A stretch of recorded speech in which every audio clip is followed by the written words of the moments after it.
Well, it shouldn't be our life goal, because there are times in your life when you're not going to be happy, and then what are you going to do? Your goal is demolished, and there are going to be plenty of times in your life when you're not happy. There might be years, and so it's a shallow boat in a very rough ocean, and it's based upon a misconceptualization. Happiness is something that descends upon you. Everyone knows that. You know, it comes upon you suddenly, and then you should be grateful for it, because there's plenty of suffering, and if you happen to be happy, well, wonderful. Enjoy it. Be grateful for it, and maybe try to meditate on the reasons that it manifested itself. Right? Because it can come as a mystery, you know. You don't necessarily know when you're going to be happy. Something surprising happens and delights you. And you can analyze that. You can think, well, I'm doing something right. I'm in the right place right now. I've done something right. Maybe I can hang on to that. Maybe I can learn from that. What you should be pursuing instead is, well, there's two things. You should be pursuing who you could be. That'd be the first thing. It's like, because you're not who you could be, and you know it.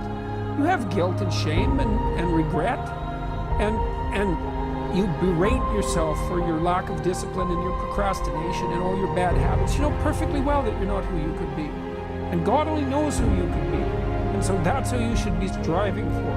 And associated with that, you should be attempting to formulate some conception of the highest good that you can conceive of, that you can articulate.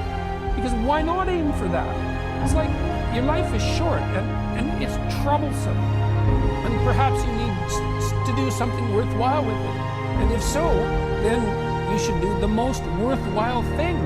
And you should figure out what that is for you. And part of that's definitely going to be to develop your character as much as possible, to dispense with those parts of you that are unworthy. And then maybe, if you're fortunate and you do that carefully, then happiness will descend upon you from time to time. And that's the best you've got. And then also perhaps during sorrowful times, or worse, evil times, the fact that you've strengthened your character and that you're aiming at the highest that you can conceptualize, that'll give you the moral fortitude to endure without becoming corrupted during those times, and to be someone who can be relied upon in a crisis. There's an aim. You know, one of the things I've told my audience is, the young guys take to this a lot. I said, you should be the strongest person at your father's funeral, right? Well, that's something to aim for. It's a transition, a generational transition, and it means that, well,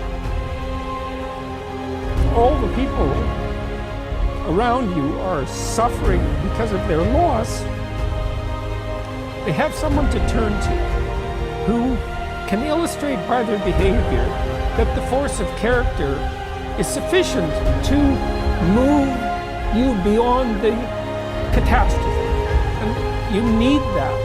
And that's a great thing to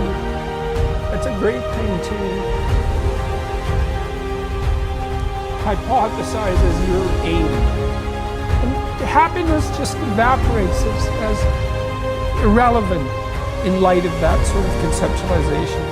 But it doesn't seem to me to be something that's impossible. I think you can live your life enough so that it justifies itself despite its limitation. That's the real question. Can you do that?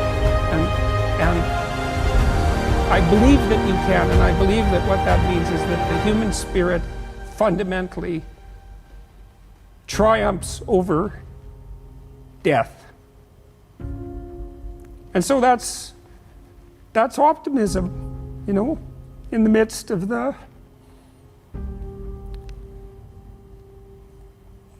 sorrow and the malevolence. We have the capacity, sorry. Don't be sorry. We have the capacity to transcend that. And there isn't anything more optimistic than that. And there's nothing in it that isn't good. right? It's good for you. It's good for the people you love. It's good for the broader society. It's like it's good. And that'll take you through your times of travail. There isn't anything else that will. And then maybe on your deathbed you can think, I justified the privilege, the terrible privilege of my existence. And maybe that's good enough.